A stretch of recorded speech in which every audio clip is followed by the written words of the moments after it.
서로 인사하시길 바랍니다. 나의 도리를 다하고 삽시다.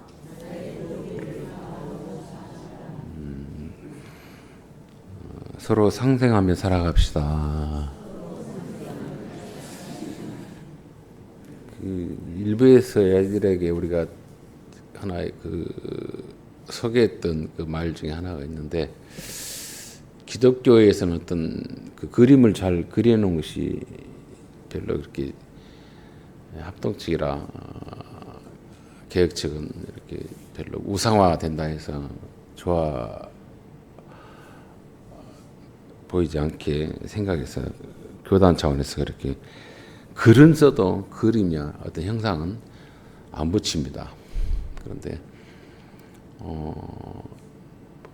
캐톨릭이나 혹은 또 뭐 절간이나 이런 데 보면은 그림을 이렇게 휘황찬란하게 모자이크해서 혹은 또 성화를 이렇게 붙여놓고 거기에 대한 어떤 신비로움을 또 뭐랄까 어떤 신심을 또 어떤 믿음의 어떤 도전을 받게 하기 위한 것인지는 모르지만 그렇게 그려놓고 그걸 또 장식해 놓은 걸 봅니다.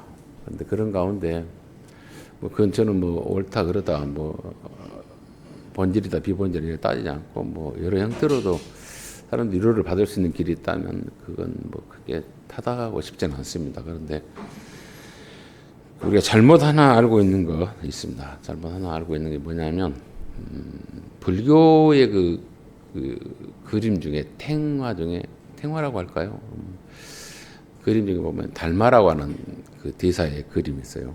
아마 무의식 중에 이렇게 봤던 분들이 있을 거예요. 뭐 내가 종교에 대한 그쪽에 뭐 관심은 없다 할지라도 많은 사람들이 그 달마의 그 그림을 뭐 부적절히 갖고 다니는 분도 있고 그래요. 왜냐하면 그의 어떤 그 도력이 그의 어떤 그 신심이 불심이라 하죠. 그런 것들이 아주 내게 좀 효험이 혹시 되지 않을까라고 하는 차원에서 뭐 갖고 다니는 분도 있고 또 그 집에 걸어놓은 분도 있고 액자로 선물하는 걸 봅니다.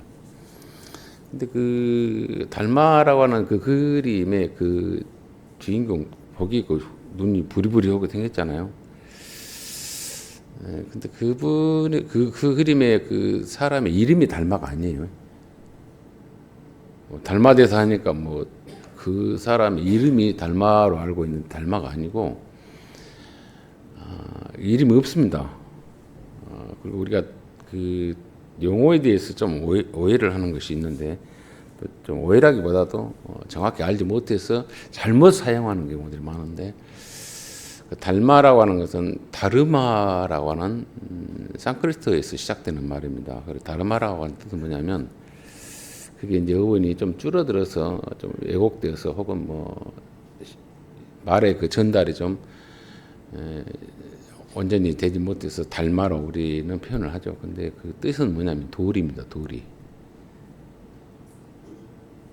자기의 위치 혹은 처신 혹은 상황에서 자기의 도리를 다하는 자라는 뜻입니다.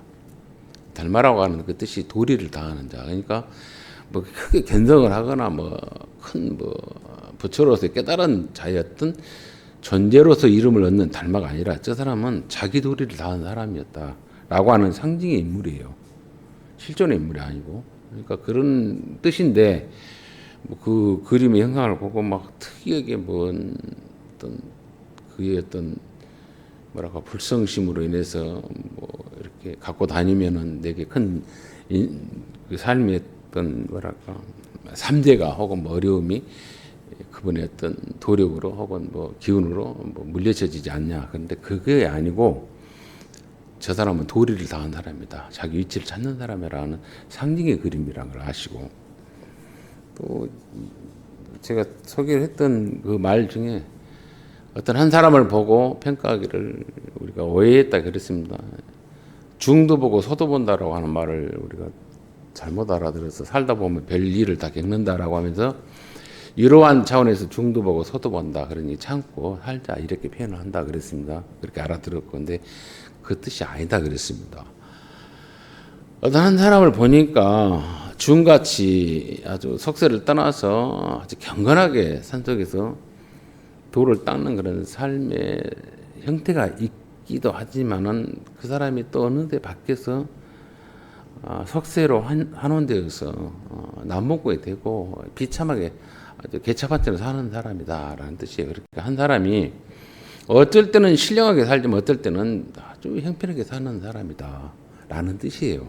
그러니까 사람은 즉 일관되지 못하고 변심이 잦은 존재라는 뜻으로 말이 중도 보고 서도 본다라고 하는 걸로 왜곡돼서 즉 다시 말하면 어떨 때는 산속이 중 같은데 어떨 때는 아주 환속한 아주 속인 개망난이구나 하는 뜻이에요. 그 사람 속에는 두 가지가 있다 이거죠.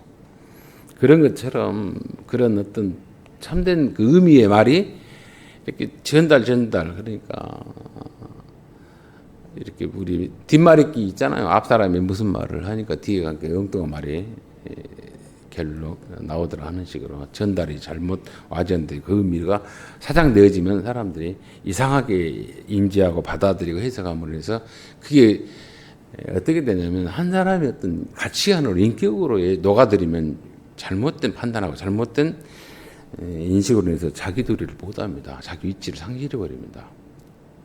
우리가 왜 제가 이 말씀을 서두에 시작하냐면 너무나도 잘하는 내용이고 마침내 그 22년 전에 꿈을 꿨던 요셉의 꿈이 현실화되는 모습이 오늘 본문에 나타나요.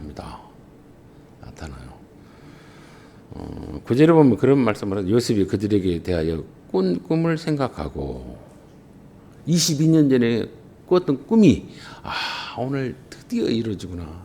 그게 현상으로 나타나구나 라고 하면서 하나님이 이 모습을 보게 하려고 경험하게 하려고 그때 꿈을 꾸게 했구나 라고 하는 것으로 그가 하나님의 꿈이 완성됐다라고 하는데 그런 의미의 꿈이 아닌 것을 우리는 알으셔야 돼요.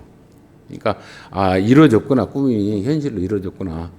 총리가 되었고 어마어마한 절대 권력을 하던 자로 또 그가 그 형들을 굴복시키는 그런 상황이 연출됐구나 라고 하는 걸로 그 꿈에 대한 현실화된 그리고 이루어진 것을 우리가 단편적으로 표면적으로만 이해를 해서는 안 된다는 것이죠. 그런데 그런 구절의 내용을 보면서 요셉이 그들에 대하여 꾼 꿈을 생각하고 그들에게 이르되 너희는 정탐꾼이라 그래요.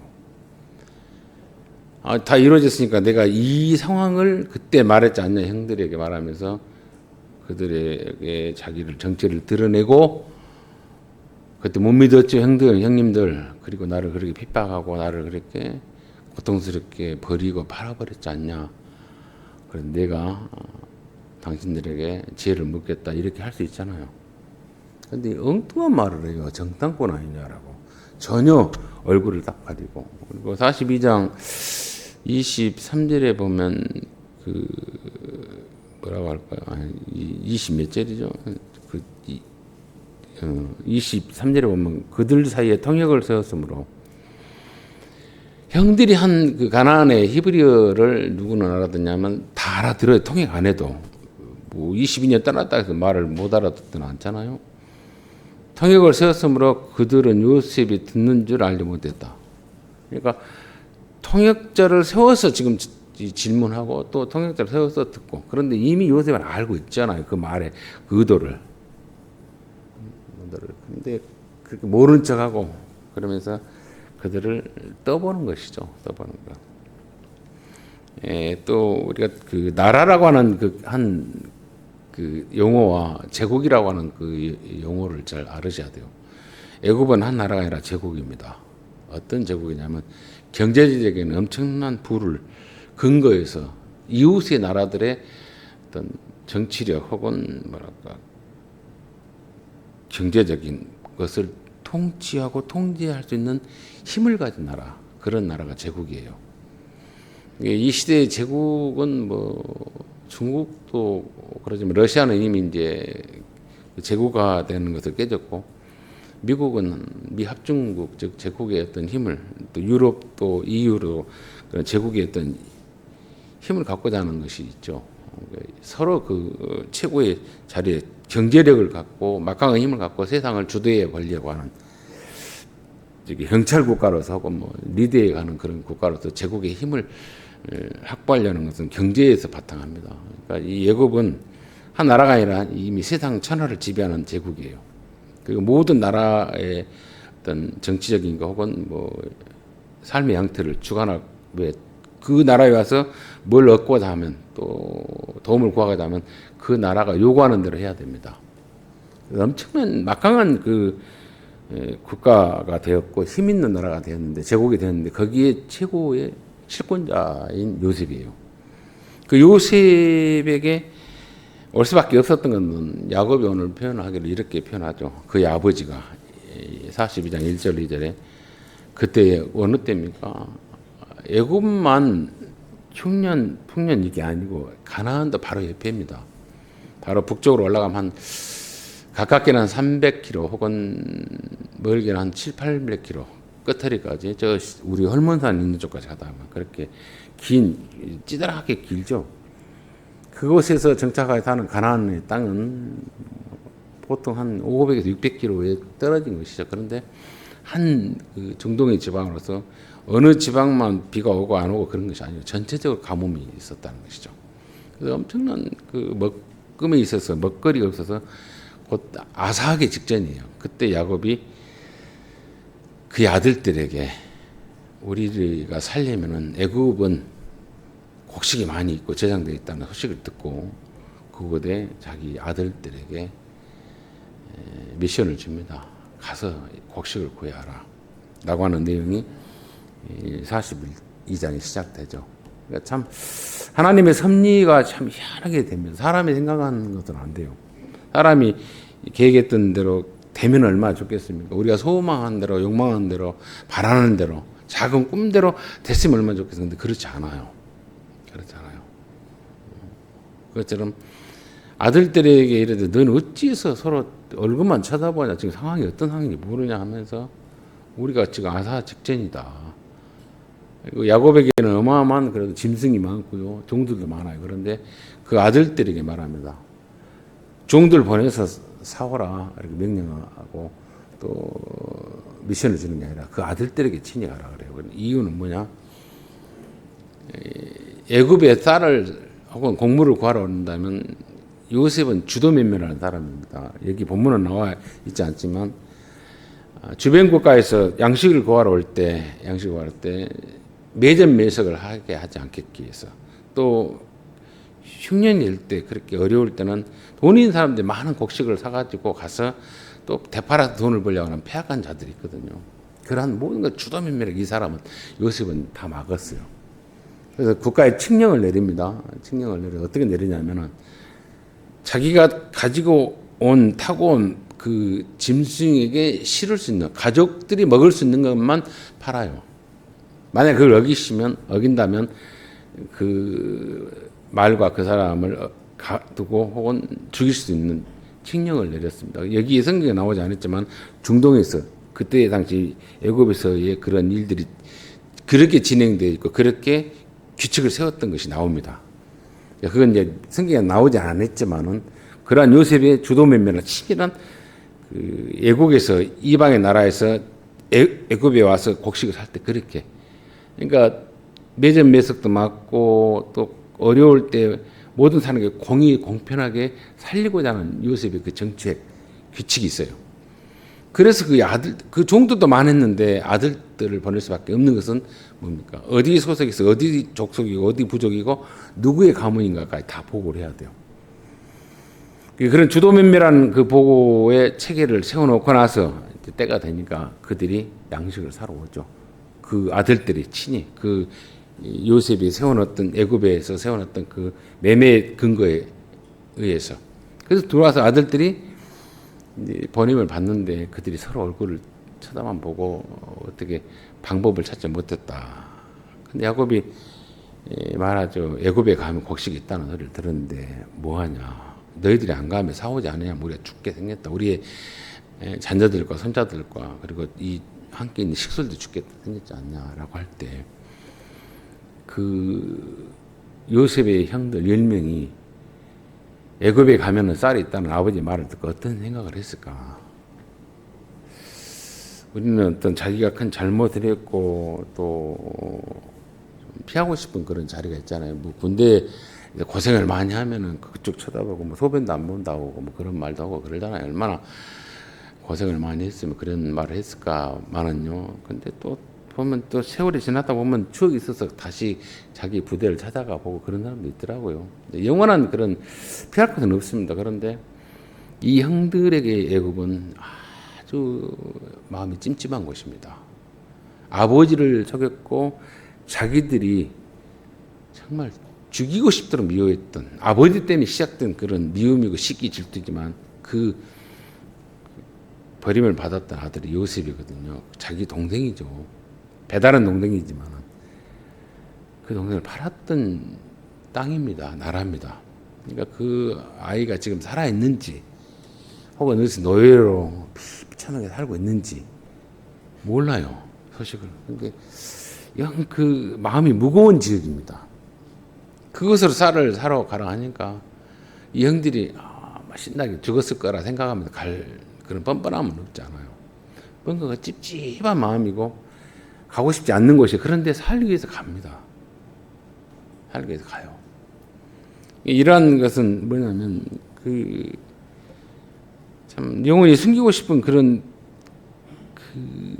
어떤 지혜라 할까요? 어떤 과거의 어떤 실수들 이런 것들이 있는데 그것은 우리가 덮고 살면은 뭐 좋겠죠. 그런데 덮고 살지 못하고 언젠가 오픈될 수밖에 없다는 것은 하나님 앞에 가면은 오픈되지만은 살아가면서요. 내가 살아가면서 만나고 싶지 않는 사람을 만나야 되고 또 만나게 된다라면 환경이 된다라면 어째 그때 유일한 화해를 할 수 있고 또 자기 위치를 자기 어떤 그 마음의 무거움을 죄의식의 감옥을 열어낼 수 있는 기회라는 걸 알으셔야 돼요.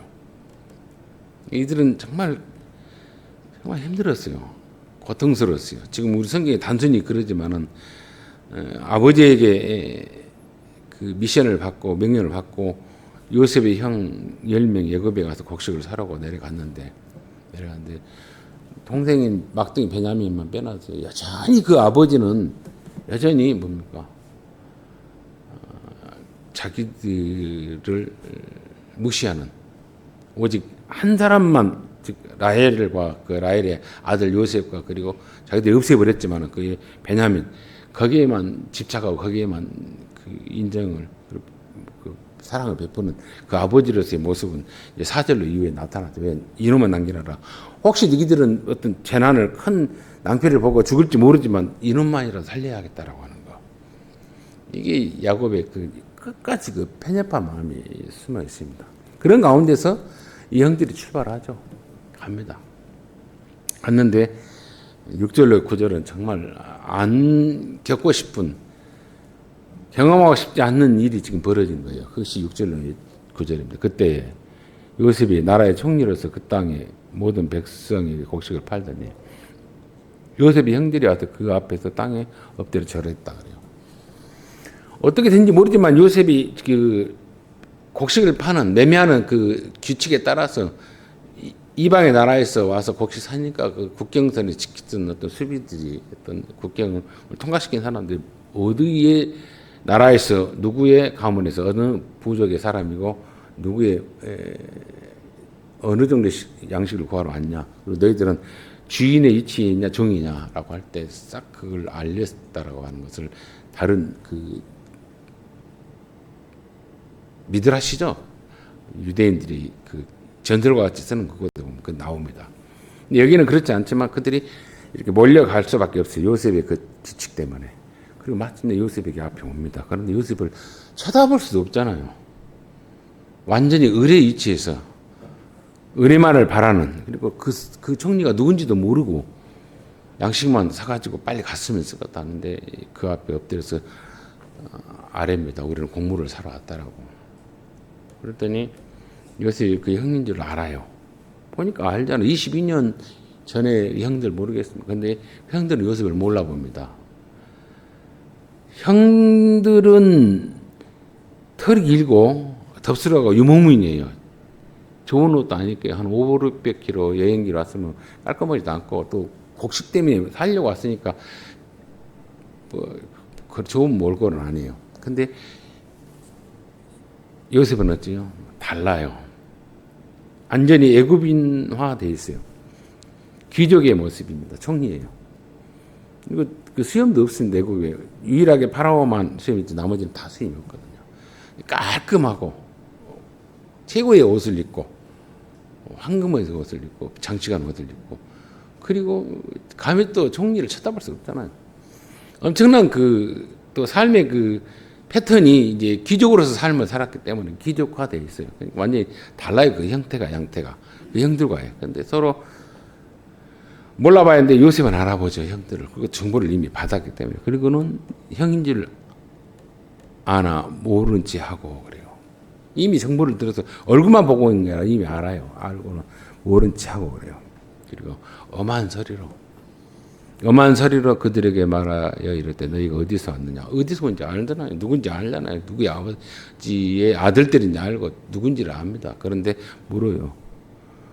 그러니까 그들이 이르되 곡물을 사려고 가나안에서 왔습니다. 자기 국가를 나라를 그 어떤 족속의 내용을 소개하죠.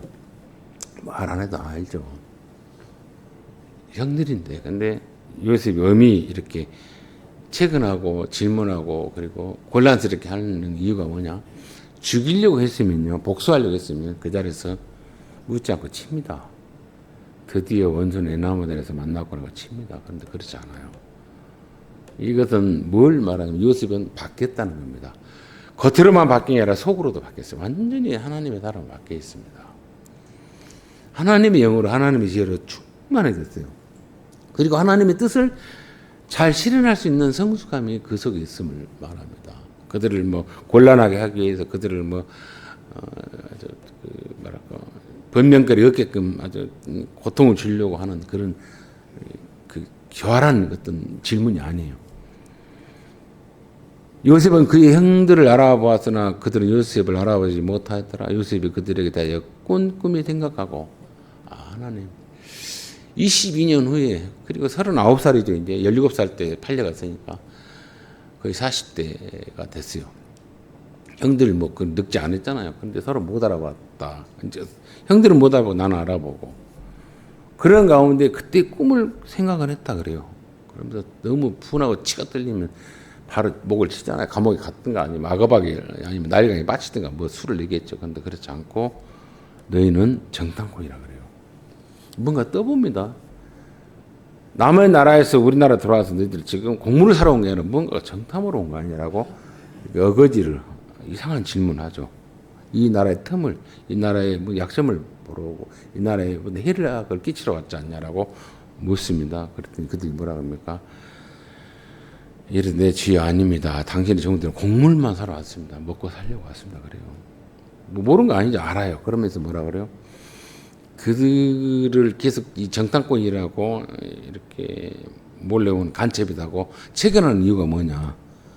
그들의 속에 있는 걸 끄집어내려고 하는 겁니다. 그들의 입을 통해서 숨기고 싶은 것을 드러내게 하는 거. 이게 지금 그들은 여기까지 온 것은 단순히 육신의 것만 먹고 살려고 하는 곡물을 구하러 온 것이 아니고 그들은 이미 아버지로부터 시작돼서 편협한 아버지로부터 사랑을 못 받은 걸로 인해서 어그러진 그 병된 인격이 틀어짐을 누가 지금 고치고 있냐면 요셉이 고치고 있어요. 이게 비로소 진정한 힘을 가진 자의 멋입니다. 도리예요, 도리. 그냥 동냥하듯이 그리고 적선하듯이 내가 다 용서해 줄게. 그냥 자 이거 먹고 떨어져 이게 아니에요. 근본 그 숨기고 싶고 근본 틀어진 이들이 자기를 미워했고 자기를 노예로 팔 수밖에 없었던 그 모든 폐악한 어디로부터 시작된 아버지의 왜곡된 걸로부터 시작된 거예요. 왜곡된 사랑과 왜곡된 편협한 걸로부터 시작해서. 그러니까 배고픈 육신의 것을 채우려고 하는 걸로 인해서 성공이 아니고 근본 영혼에부터 인격으로 틀어진 것을 누가 마침내 고치냐면 요셉이 고친 겁니다. 그걸 지금 오늘 본문은 우리에게 이야기를 하고 있습니다. 우리 예수를 믿을 때 그냥 예수를 동원해서 내 일신상의 육신의 것만 채워주고 풍요를 주고 잘 되게 해달라고 하는 걸 우리가 구할 수 있잖아요. 그건 나쁜 거 아니면 당연히 구해요. 점쟁이도 그게 뭐 그런 걸 준다고 하는 걸로 거래를 하는데 우리는 하나님은 다 주시는 분이잖아요. 근데 주님은 우리에게 말씀하기를 뭐라고 합니까? 너희는 그의 나라와 그의 의를 구하라겠잖아요. 먼저 구할 것은. 그 뭡니까? 우리 어그러진 영혼이 하나님 앞에 바르게 서는 걸 먼저 그리고 하나님 뜻을 아는 것을 먼저 우리가 찾아야 돼요. 구해야 돼요. 진정한 본질을 구해한다는 거죠. 어그러진 것을. 그래서 요셉이 그들에게 계속 정탐꾼이다, 간첩이다, 첩자다 이렇게 체크하는 것은 뭔 의미가 하겠습니까? 그들의 지금 속에 있는 숨겨진 그 말하고 싶지 않는 것을 드러내게 하기 위한 고침이에요. 근데 그들에게 공물을 사러 왔다 그래요. 그랬더니 뭐라고 합니까? 우리는 다 한 사람의 아들, 즉 아버지 이름은 말하지 않지만 한 사람의 아들들로서 확실한 자입니다. 우리는 뭐 정탐꾼도 아니고 종도 아니고 이 나라에서 요구하는 그 주인의 아들들로 와서 우리의 필요한 곡식을 구하러 왔다라고 말하죠. 당신의 종도 정탐꾼이 아니다. 그랬더니 요셉이 또 그래요. 계속 그들에게 아니다, 너희는 이 나라의 틈을 엿보러 왔다라고 계속 참 징글징글하게 그들을 이렇게 체근합니다. 압박합니다. 그랬더니 뭐라 그럽니까? 그들이 이게 말을 하죠. 더 소상하니 말하죠. 그들이 이제 당신의 종 우리들은 12형제다. 12명이라는 걸 딱 말하죠. 비로소 말합니다. 그리고 가나안 땅 한 사람의 아들들입니다. 한 아버지의 아들들입니다. 막내 아들은 오늘 아버지가 데리고 있고 같이 있고 싶어서 보호하고 있고, 그리고 뭐라고 합니까? 한 명은 우리가 없애버렸습니다. 혹은 팔았습니다. 혹은 미워서 어떻게 했습니다. 이 말을 않고 없어졌습니다. 그래요. 정말 말하고 싶지 아니하는, 사실을 말하지만 말하고 싶지 아니하는 그 말을 그 형들이 합니다. 그랬더니 그 없어진 자가 나다 이렇게 안 해요. 지금 이 대목에서 해도 되겠잖아. 근데 안 합니다. 그런데 거기에 딱 요셉이 결정타를 칩니다. 14절에 요셉이 그들에게 이르되 내가 너희에게 이르기를 너희는 정탐꾼이라 한 말이 이것이다 그래요. 너희들이 영탐꾼이 간첩이고 첩자라고 하는 것이 근거가 이거다 뭐요? 아직도 숨기고 있는 것 그것이에요. 거짓을 말하고 있다 이거죠. 요셉은 알잖아요. 모든 걸 낱낱이 알아요. 우리가 살아가면서 그 어느 때가 되면 우리가 또 사랑했고 또 혹은 미워했고 어떤 사람의 시줄과 나줄과 같은 그런 관계 속에서 만났다 헤어졌다 하는 것들 있잖아요. 그런데 살아있으면서 잠시 헤어질 수 있고 또 만날 수 있습니다. 그럴 때 어때요? 만날 때 정말 내가 얼마만큼 진정성 있는 진실한 사람으로서 변화됐는가를 한번 생각해 보셔야 돼요. 여전히 지금 이 형들처럼 두리뭉실하게 숨기고 싶은 게 계속 누르고 있는 거 아니면 그런 어떤 숨기고 싶은 것들, 부끄러운 것들을 하나도 없이 다 깨뜨리고 거기서 그냥 튀어나와서 자유롭게 된 그야말로 자유함을 누리는 그런 어떤 인격적 영혼으로 내가 살고 있는가를 생각해 보셔야 돼요. 여전히 구질구질하게 민망하게 거짓 아닌 거짓으로 자기를 뭐 포장하는 것. 그래서 살다가 그 좋은 기회를 내가 놓칠 수가 있습니다. 왜? 탁 터놓고 그냥 우리 전라도 말 아쌀이라고 하잖아. 아쌀. 부끄러움이 없이 터놓고 내가 그때 그랬노라고 라고 하는 그런 진정성, 그리고 그것 때문에 힘들었다라고 하는 걸 딱 오프닝하고 받아들이고 또 화해할 수 있는 그런 해우, 그런 어떤 만남들, 그런 데 있었으면 좋은데 그러지 못하고 간다라면 참 그게 슬플 것 같아요. 왜? 하나님 앞에 되면 그분 앞서면 그렇게 기회가 있었는데 못 살았던 걸로 해서 많이 우리가 힘들어할 수 있거든요. 부끄러울 수 있거든요.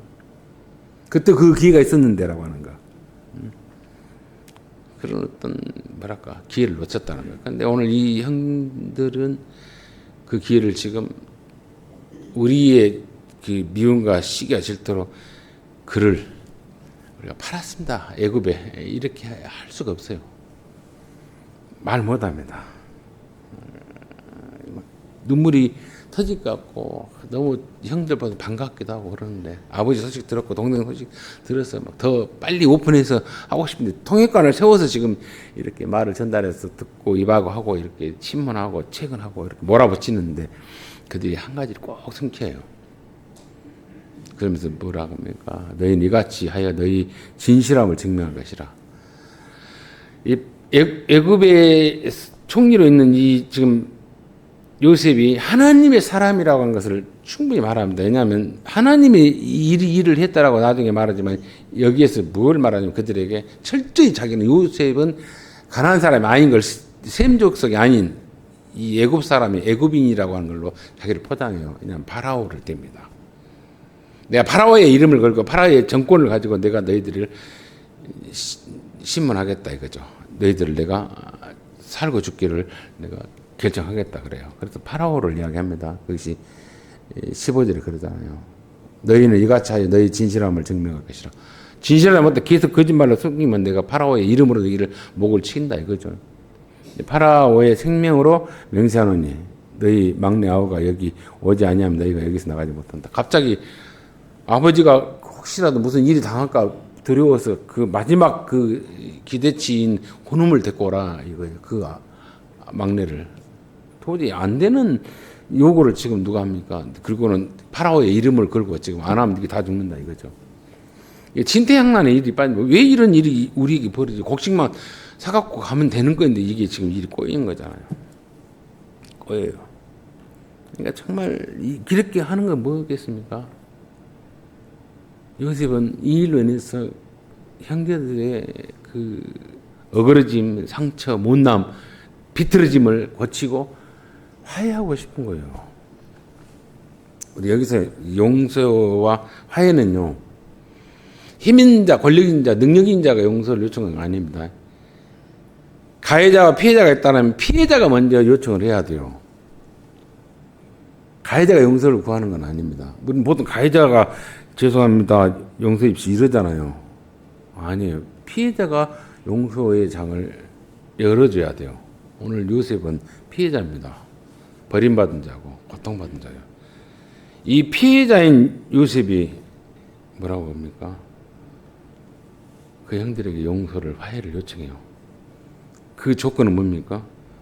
그들이 통렬한 마음으로 회개하고 진실한 자리로 나오기를 바라는 것으로, 그 잘못을 인정하고 자백하는 마음으로 인하여 용서의 그 화해 자리에 나오기를 바라는 지금 최근이에요.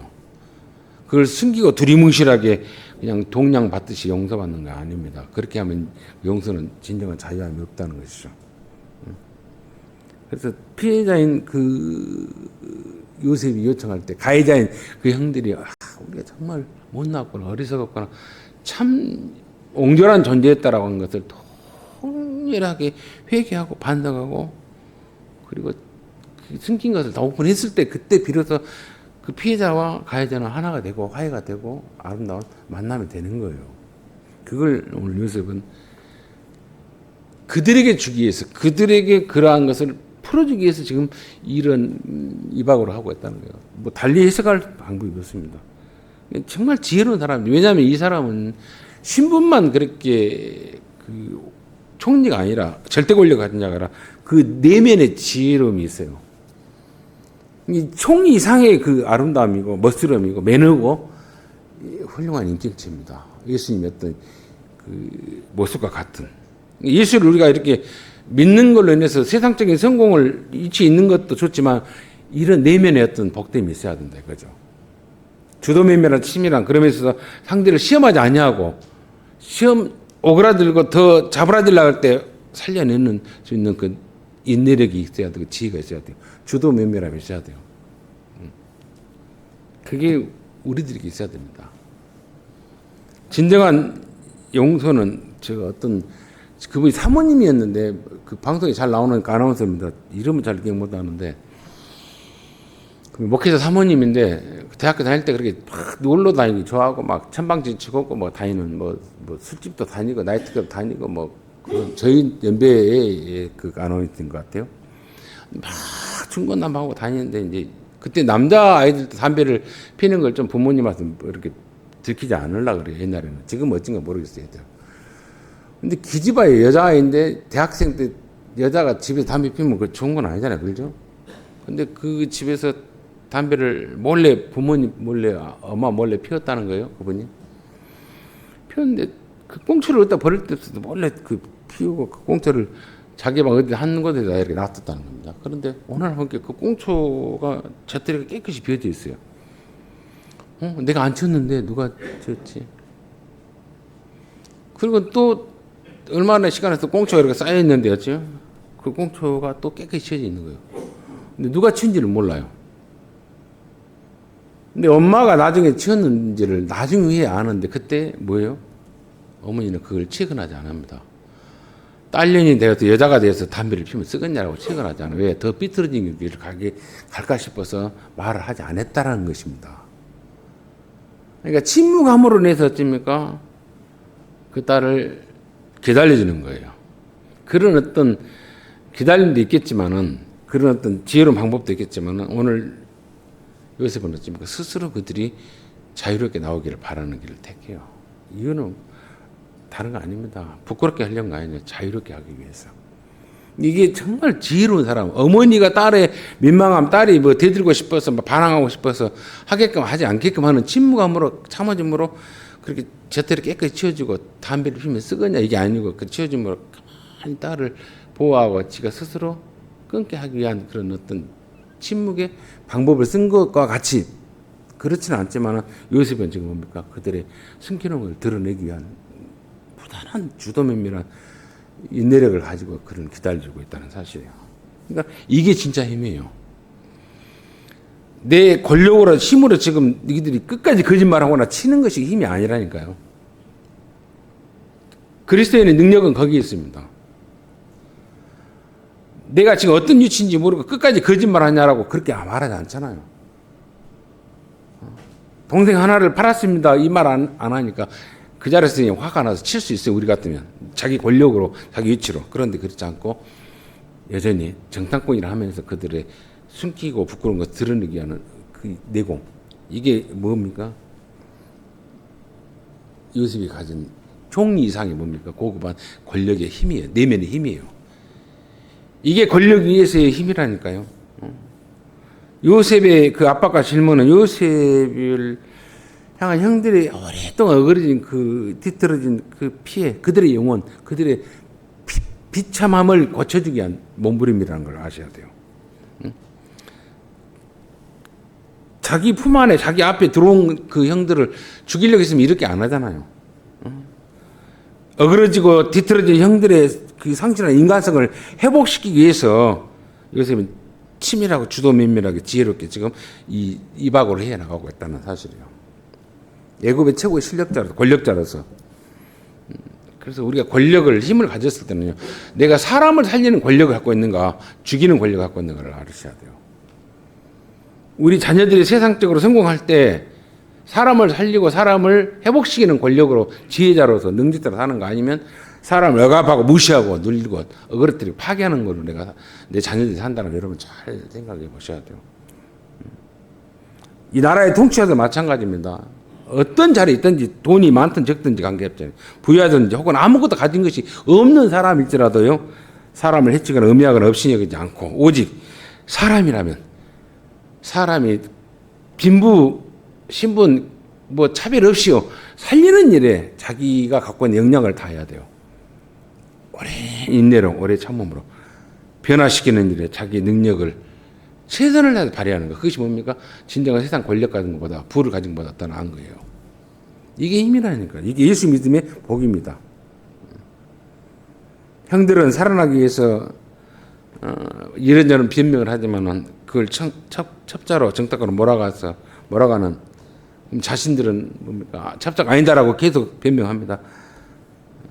한 명을 모른다라는 그 말로 인해서 지금 요즘은 뭐라고 있습니까? 그들의 숨기고 싶어하는 그 부끄러운 전혀 드러나지 않았으면 좋겠다는 그 자기들의 제약을 들춰내면서 해서 자유롭게 하려고 하는 요셉의 지혜. 이게 진짜 힘 있는 자라는 걸 아시고요. 우리가 예수를 믿는다 하면서 신앙생활 한다 하면서 하나님 우리 자식 잘 되게 해주시고 돈도 많이 벌게 하고 권력 있게 해주시고 이것 구하기보다는 그것은 기본으로 주시고 요셉처럼 주도면밀하게 사람을 살리는 진정한 내면의 힘을 가진 자, 인격자가 되게 해달라고. 그렇게 내가 기도하고 그렇게 내가 자녀들에게 그런 기대를 걸으려면 내가 그렇게 사셔야 돼요. 그 삶을 연습하셔야 돼요. 몸부림치도 연습하셔야 돼요. 그 사람이 어떤 그 부끄러움이 있어요. 보여요. 어떤 수가 좀 낮은 게 보여요. 근데 그걸 지적하지 않는 겁니다. 딸아이가 기집아이가 담배를 피우는데 잣대를 피워주면서 모른 척하고 그래서 침묵으로 용서하고 기다리는 어머니처럼 그 어머니가 병들고 나니까 나중에 그 요양원에 들어갈 때 그 이야기를 할 때 그렇게 죄송했고 그렇게 엄마가 참아주면서 인내하면서 덮어주면서 기다려준 걸로 자기가 술 담배를 끊었고 목사 사모까지 됐다는 이야기를 하는 걸 보면서 어머니 그 침묵이 그 지혜로움이 얼마나 사람을 변화시킵니까? 우리가 예수 믿는 사람은 그 정도의 내면의 힘이 있어야 됩니다. 멋이 있어야 돼요. 이 죽이려나 살리려나 망하려나 네가 지금 몇 살이가 네 담배를 피고 뭐냐 여자가 이게 아니에요. 그렇게 하면 속이 시원하겠죠. 근데 그 아이는 반항하고 그 아이는 삐뚤어져 있어요. 기회를 얻을 수 있습니다. 여러분 우리가 예수를 잘 믿는다면 다른 거 없습니다. 내 도리입니다. 부모의 도리가 있고 그리스도인의 도리가 있어요. 예수쟁이의 도리가 있습니다. 아, 그 사람은 하나님이 맡기자고 하는 그리고 맡기는 그 도리에 충실한 사람이구나. 권력이 있든 없든 관계있지 않아요. 내가 사람을 살리고 위로하는 일에 변화시킨 데 내 도리를 다 하고 있는가. 이 안에도 그러한 복됨의 길을 내가 걸어야겠다라고 하는 소원을 가지시고요. 주님 앞에 도움을 구하고 주님의 마음을 사모하고 그걸 사모한 것을 내 삶 속에서 인격 속에서 녹아내서 결실함으로 또 그 모습의 성숙함을 이 안에 꼭 내가 보고 채우고 그것을 영적인 유산으로 줄 수 있는 저 여러분의 신앙이 되시기를 주 여러분 축원을 드립니다. 좋으신 아버지 은혜 감사합니다. 세상 부귀영화를 진 것이 진정한 권력이 아니라 끝까지 거짓말을 하고 속이고 있는 그들의 어그러진 것을 일그러진 것을 뒤틀려진 것을 고치고자 하는 것이 진정한 힘입니다. 우리는 예수를 구조로 믿고 예수로 인해서 참된 자유함을 누린 자고 누구도 우리를 무시할 수 없는 그런 하나님의 아들의 권세를 가진 자들입니다. 세상에 권세는 없다 할지라도 우리가 사람을 살리는 일에 있어서는 우리에게 주님이 주시는 명령이 있습니다. 소원이 있습니다. 주님. 우리를 통해서 하나님의 마음이 하나님의 오랜 기다림이 참음이 그리 회복시키고자 하는 그 뜻이 이루어지도록 우리를 주님의 도구로 삼아주시고 주님의 마음으로 주님의 지혜로움으로 모든 사람들을 살리는 일에 기꺼이 그 일을 감당할 수 있는 성숙함이 헐몬의 모든 권속들에게 이 자리에 있는 모든 영혼들에게 저들의 자녀들에게 주님이 오실 때까지 오고는 그들의 후손들에게 있도록 큰 은혜 다하여 주옵소서. 주께서 그러한 복됨을 통해서 주의 나라가 신실히 각 영혼들 속에 개인들 속에 가정들 속에 공동체 속에서 실현되도록 주님 저들을 사용해 주시기를 소원하고 예수님 이름으로 기도합나이다. 아멘.